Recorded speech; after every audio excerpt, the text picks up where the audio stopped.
ಒಳಗಡೆ ಬಂದ್ಮೇಲೆ ಗೊತ್ತಾಗಿದ್ದು ನಮ್ಮಪ್ಪ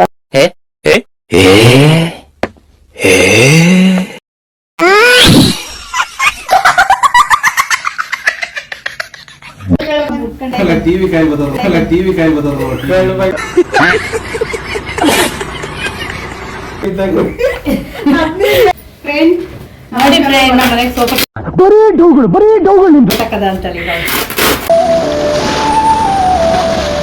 ಎಲ್ಲ ಕನ್ನಡ ತಾಯಿ ಮಕ್ಕಳಿಗೂ ಕನ್ನಡತಿಯ ನಮಸ್ಕಾರ. ನನ್ನ ಇವತ್ತಿನ ಲಾಗ್ ಇದಾಗಿರುತ್ತೆ. ಯಾಕೆ ಇವತ್ತು ಫರ್ನಿಚರ್ ಅಂಗಡಿಯಿಂದ ಲಾಗ್ ಸ್ಟಾರ್ಟ್ ಮಾಡ್ತಿದ್ದೀನಿ ಅನ್ನೋ ಡೌಟ್ ಎಲ್ರಿಗೂ ಇದೆ ಅಲ್ವಾ. ಮುಂದೆ ಏನೇನು ಗೈಸ್ ನನಗೂ ಒಳಗಡೆ ಬಂದ್ಮೇಲೆ ಗೊತ್ತಾಗಿದ್ದು ನಮ್ಮಪ್ಪ ಮತ್ತು ನಮ್ಮಮ್ಮ ಆರ್ಡರ್ ಕೊಟ್ಟಿದ್ರು, ಮತ್ತು ನಮ್ಮ ಆಂಟಿಯವ್ರು ಕೂಡ ಸೋಫಾ ಆರ್ಡರ್ ಕೊಟ್ಟಿದ್ರು ಅಂತ ನನಗೆ ಗೊತ್ತಾಯಿತು. ಸೊ ಇನ್ನೇನು ಮಾಡೋಕ್ಕಾಗುತ್ತೆ ಅಂದ್ಬಿಟ್ಟು ಆಮೇಲೆಲ್ಲ ಫುಲ್ ಪ್ಯಾಕ್ ಮಾಡ್ತಾಯಿದ್ರು. ಗಾಡಿಗೆ ನಾವು ಪರ್ಚೇಸ್ ಮಾಡಿರೋಂಥ ಸೋಫಾಗಳನ್ನೇ ಪ್ಯಾಕ್ ಮಾಡ್ತಿದ್ರು. ಅಲ್ಲಿಂದ ಮನೆ ಹತ್ರ ಬಂದಮೇಲೆ ನಾನು ನಮ್ಮ ಆಂಟಿ ಹತ್ರ ಯಾವ ಥರ ಮಾತಾಡ್ತೇವೆ ನೋಡಿ. ಇಲ್ಲ ಈ ಫ್ಯಾಕ್ಟ್ರಿಯಲ್ಲಿ ಕ್ರಾಸ್ ಮಾಡ್ಕೊತಾರಲ್ಲ, ಇಲ್ಲ ಆರಾಮ ಕ್ರಾಸ್ ಮಾಡ್ಕೊಂಡು ಹೋಗೋದಿತ್ತು. ಗಾಯ್ಸ್ ನಮ್ಮಮ್ಮ ಇವಾಗ ಸೋಫಾ ಸೆಟ್ ತಂದಿರೋ ಖುಷಿಲ್ಲವ್ರೆ ನೋಡಿ ಗೈಸ್. ಎಲ್ಲರೂ ಸೋಫಾ ಸೆಟ್ ತರೋಕ್ಕೋಸ್ಕರ ಹಂಗೆ ಹಿಂಗೆ ಮೇಕಪ್ ಮಾಡ್ಕೊಂಡೋದ್ರೆ ನಮ್ಮಮ್ಮ ಮಾತ್ರ ಸಿಂಪಲ್. ಅದಕ್ಕೆ ಯಾವ ಥರ ಮೇಕಪ್ ಮಾಡಿ ಅಲ್ಲಿ ಬರ್ತಾವ್ರು ನೋಡಿ ಗೈಸ್. ಹಿಂದೆನೇ ನಮ್ಮ ಅಮ್ಮನಿಂದ ಸೋಫಾ ಕೂಡ ಬಂತು. ನಮ್ಮಪ್ಪ ಮತ್ತು ನಮ್ಮ ಅಂಕಲ್ ಇಷ್ಟು ಸ್ಪೀಡಾಗಿ ಸೋಫಾದು ಚೇರೆಲ್ಲ ಇಳಿಸ್ತಾ ಇದ್ದಾರೆ ನೋಡ್ಬೋದು. ತಂದು ಒಳಗಡೆ ಹಾಕಿದ್ರು. ಈ ವಿಡಿಯೋನ ಮಾಡಿದ್ದು ನಾನಲ್ಲ ಗೈಸ್, ಈ ಮೂಮೆಂಟಲ್ಲಿ ಮಾಡಿದ್ದು ನಮ್ಮ ಆಂಟಿ ವಿಡಿಯೋ.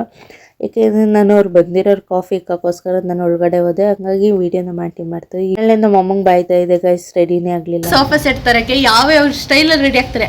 ಅಟ್ಲೀಸ್ಟ್ ನಾನು ಸಡನ್ನಾಗಿ ಹೇಳಿದ್ರು ಏರ್ ಬಿಡ್ಕೊಂಡು ಅದಕ್ಕೆ ಒಂಚೂರು ಫೆರಮ್ಲರಿ ಹಾಕೊಂಡಾದ್ರೂ ರೆಡಿ ಆದೆ. ಆದರೆ ನಮ್ಮಮ್ಮ ನೋಡಿ ಗೈಸ್ ಹೆಂಗವ್ರೆ. ಅವ್ರು ನಾನು ಹೋದ್ಸಲಿ ಮಿಷಿನ್ ಪ್ರಮೋಷನ್ ವಿಡಿಯೋದಲ್ಲೂ ಅವ್ರು ನೈಟಿಲೇ ಬಂದಿದ್ರು. ಈ ಸಲ ಸೋಫಾ ತರ್ಬೇಕಾದ್ರು ನೈಟಿಲೇ ಬಂದವ್ರೆ. ಏನು ಮಾಡೋದು ಫ್ರೆಂಡ್ಸ್, ನಮ್ಮಮ್ಮ ಒಂದಿನಕ್ಕೂ ಮೇಕಪ್ ಮಾಡ್ಕೊಳ್ಳಲ್ಲ ಅಂತಾರೆ. ನೀವು ಏನಾದರೂ ಹೇಳ್ತೀರಾ, ಟಿಪ್ಸ್ ಕೊಡ್ತೀರಾ ನಮ್ಮಮ್ಮನ ಮೇಕಪ್ ಮಾಡ್ಸೋಕ್ಕೆ? ಗೈಸ್ ನೋಡಿ ನಮ್ಮ ಆಂಟಿ ಯಾವ ಥರ ಮನೆ ಬಿಟ್ಟವ್ರೆ, ಎಳಿತವ್ರು ನೋಡಿ.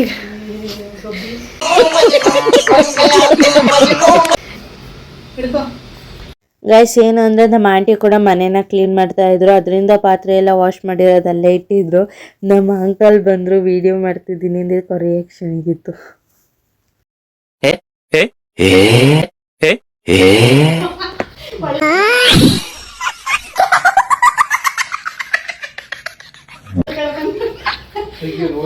ಗೈಸ್ ನಮ್ಮ ಆಂಟಿ ಯಾವ ಥರ ನಮ್ಮ ಅಂಕಲ್ನ ರೇಗಿಸ್ತಿದ್ದಾರೆ ನೋಡಿ. ಹೊಟ್ಟೆ ಹೇಳ್ಕೊಂಡು ವಿಡಿಯೋ ಮಾಡ್ತಿದ್ದಾಳೆ ಅಂತ ಹೇಳ್ತಿದ್ರು ನಮ್ಮ ಆಂಟಿ ನಮ್ಮ ಅಂಕಲ್ಗೆ. ಸರಿ ಅಂತ ನಮ್ಮ ಅಂಕಲ್ ನಗಾಡ್ಕೊಂಡು ಸುಮ್ಮನೆ ಆದರು.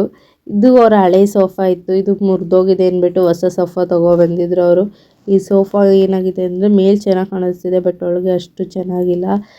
ನೋಡಿ ಬೇಕಂದರೆ ವಿಡಿಯೋದಲ್ಲಿ ನೀವು ನೋಡ್ಬೋದು ಎಷ್ಟು ಅದು ಇದಾಗಿರುತ್ತೆ ಅಂತ ಹೇಳೋಕ್ಕಾಗಲ್ಲ, ಅಷ್ಟು ಇದಾಗಿದೆ. ಅದಕ್ಕೆ ನಮ್ಮ ಅಂಕಲ್ ಯಾವ ಥರ ಡೈಲಾಗ್ ಹೊಡಿತಾರೆ ನೋಡಿ. ಈಗ ಏನಾಗೈತೆ ಟಿವಿ ಕಾಯಿ ಬದಲು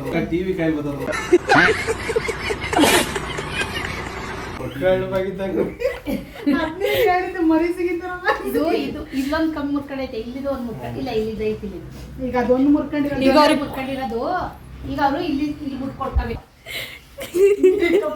ಅವ್ರ ಸದ್ಯಕ್ಕೆ ಟ್ಯಾಡ್ ಆಗ್ಬಿಟ್ಟು ಇವಾಗ ಇವ್ರಿಗೆ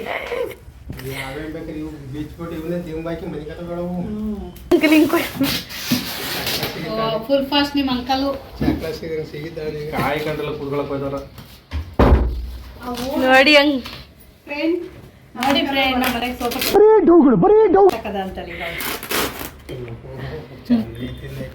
ಜಾಲಿದೆಲ್ಲ ಅನ್ಸುತ್ತೆ. ಗೈಸ್ ಈ ಸೋಫಾ ಕತೆ ಮುಗೀತು. ಹೇಳ್ದೆ ಒಂದ್ ಚೀಲ ಕೊಡುದಿಲ್ಲ ಫಸ್ಟ್ ಆಗಿ ತುಂಬ್ಕೊಬಿಡೋಣ. ಎಲ್ಲಿ ಸೋಫಾ ಯಾರಾದ್ರೂ ತಗೊಳ್ಳಿ, ಇಂಥ ಸೋಫಾಗಳು ಮಾತ್ರ ತಗೋಬೇಡಿ ಅಂತ. ಯಾರಾದ್ರೂ ತಗೊಳ್ಳಿ, ಇಂಥ ಸೋಫಾಗಳು ಮಾತ್ರ ತಗೋಬೇಡಿ ಅಂತ. ಈ ಕ್ಲೀನ್ ಕಾಣಂಗ್ ಮಾಡ್ಬಿಡೆ ಮೇಲೆ ಮಾಡು.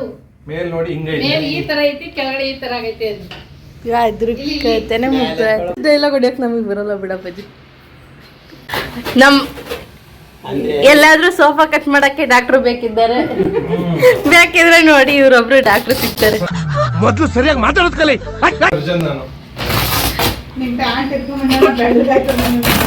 ಅದು ಬೆಳಗಾಗದಲ್ಲ, ಬೇರೆದೇ ಮೈಯೆಲ್ಲ ಕಟ್ಟು ಬಂದ್ಬಿಡುತ್ತೀಗ. ಹೌದು, ಪೌಡ್ರ್ ಬಿದ್ರೆ ಮೇಲೆ. ಅಯ್ಯೋ ಅಂಕಲ್ ಅಂಕಲ್ ಏನು ಎಲ್ಲ ಕಣಕ್ಕೆ ಇವು ಎಂತದ ಮರ ಹೋದ ವೇಸ್ಟ್ ಮಾಡ್ತಾರೆ. ಅಯ್ಯೋ ಈ ಗಣ್ಣೇನ್ರಿ ಇಷ್ಟ ಚೆನ್ನಾಗಿರೋ ಮರದ ಮೇಲೆ ಕುತ್ಕೊಂಡ್ರಿ ರಬ್ಬಕ್ಕನೆ ಎಷ್ಟು ಚೀಪ್ ಅನಿಸ್ಬಿಡ್ತು ಅಂದ್ರೆ ಥೋ ನಿಮ್ಮ ಪೇಪರ್ ಇದ್ದಂಗೆ ಅವ್ನು. ಪೇಪರ್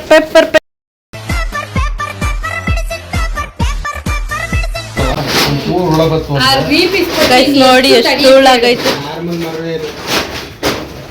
ಏನಿದು ಲಾಸ್ಟಲ್ಲಿ ನಮ್ಮ ಅಂಕಲ್ ಅವ್ರ ಮನೆ ಸೋಫಾ ಹೀಗಾಗಿತ್ತು ಗೈಸ್. ಇಲ್ಲಿವರೆಗೂ ಫುಲ್ ವಿಡಿಯೋ ನೋಡಿದ್ದಕ್ಕೆ ಥ್ಯಾಂಕ್ಸ್ ಅಂತ ಕೇಳ್ತೀನಿ. ಮತ್ತು ನಿಮ್ಮ ಪ್ರೀತಿ ಪ್ರೋತ್ಸಾಹ ನನಗೆ ಯಾವಾಗಲೂ ಇರಲಿ ಅಂತ ಕೇಳ್ತೀನಿ. ಯಾರ್ಯಾರು ನನ್ನ ಚಾನಲ್ನ ಸಬ್ಸ್ಕ್ರೈಬ್ ಮಾಡ್ಕೊಳ್ದೆಲ್ಲ ನೋಡ್ತಿದ್ದೀರಾ ಪ್ಲೀಸ್ ಸಬ್ಸ್ಕ್ರೈಬ್ ಮಾಡ್ಕೊಂಡು ನನ್ನ ಚಾನಲ್ನ ನೋಡಿ. ನಾನೇನಾದ್ರು ಮಾತಲ್ಲಿ ತಪ್ಪಾಗಿದ್ರೆ ದಯವಿಟ್ಟು ಕಮೆಂಟ್ ಮಾಡಿ ತಿಳಿಸಿ ಮತ್ತು ತಿದ್ಕೊಳ್ಳೋ ಪ್ರಯತ್ನ ನಾನು ಮಾಡ್ತೀನಿ ಅಂತ ಕೇಳ್ತಾ ಇಲ್ಲಿಗೆ ನನ್ನ ವಿಡಿಯೋನ ಎಂಡ್ ಮಾಡ್ತಾ ಇದ್ದೀನಿ. Thank you for watching.